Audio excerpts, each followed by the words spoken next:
Véronique, firstly, thank you for having us. Could you introduce yourself to the Hotel de Vin team?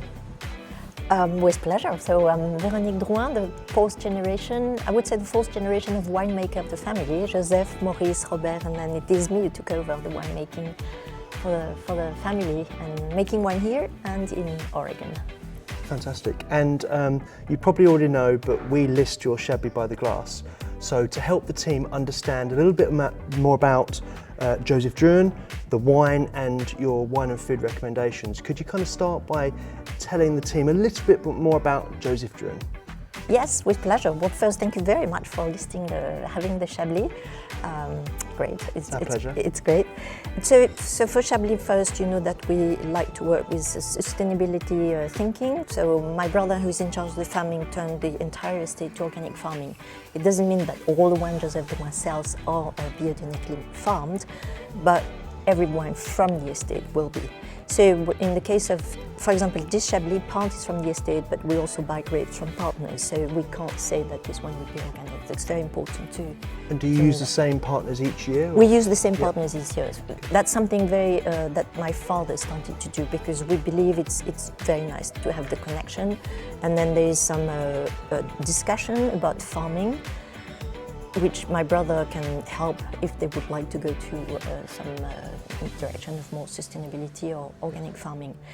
So we have a team in Chablis. Obviously, it's an hour and a half from Beaune, so we do have a team led by Fabien.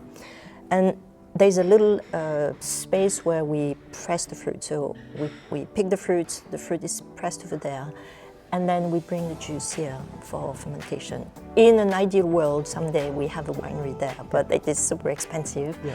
So right now it really works well because it allows me to check on the wine as it goes through fermentation. When it comes to the Chablis AC, it does not go to oak. It's very important. We believe that each wine, the sense of place is very important for the wine. So each wine should talk about where it was born. Yeah. And then in Chablis, as you know, it's very unique. This Chardonnay growing on this very high limestone soil gives you these wines with a little bright acidity. They're very vibrant. They have this minerality. I think the word is used all over the world, but I think in Chablis it really has all its sense. Yep. So respect that, and then the wine doesn't stay for too long in the stainless steel. It ferments and goes through malolactic. Usually I like to go through malo, because we start with a good acidity and it brings complexity to the wine, no matter the level of wine, but it's super important for us that the wines are complex. Yep. And before we move on to the food and wine element, a little bit more about, outside of Chablis. Joseph Drouhin, obviously you've got about 100 hectares of land across the whole of Burgundy, and you really are ambassadors of Burgundy. So tell us a little bit about the world of Joseph Drouhin outside of Chablis. Outside of Chablis, yes. Well, we are very lucky to own vineyards, obviously in the Côte d'Or and also in the Côte Chalonnaise, and now in the Mâconnais. Just started in the Mâconnais.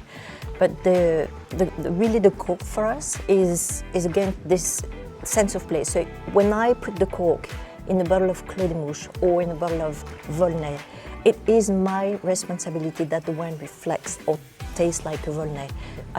We can't expect all the customers to know that. Yeah. So it's very important that our role, our mission is to express the best way we can.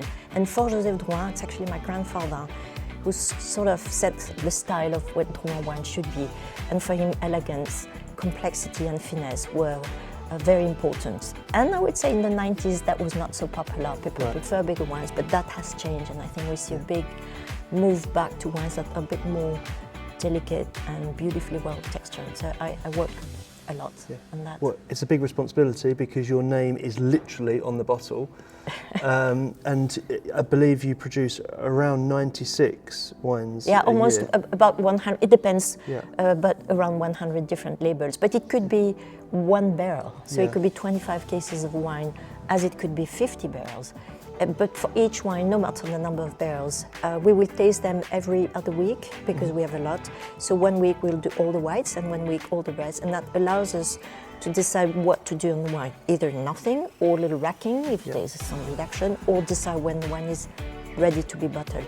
So that is something my father always has been doing, my grandfather was doing. He spent a lot of time both in the vineyard, which is my brother doing that, and then us tasting the wine. Okay, fantastic. So finish off with, as I said, the Chablis is by the glass across our Hotel de Vin portfolio. What would be your favourite wine and food recommendations for the Chablis? Oh, tough question because so many things. Of course, the classic shellfish and all that, but I think that, like for example, asparagus is in season at the moment, and it's not the easiest vegetable to marry with wine. But I think asparagus, the white wine or the green one, asperge verte, asperge blanche, are really a good match with Chablis. I love cheese and white wine, and I do love the goat cheese with Chablis. I think there's something that marries well together. Brilliant. Well, look, thank you so much indeed for taking the time to talk to us, and thank you for making delicious wines. My pleasure. Thank you for visiting. Cheers. Thank you.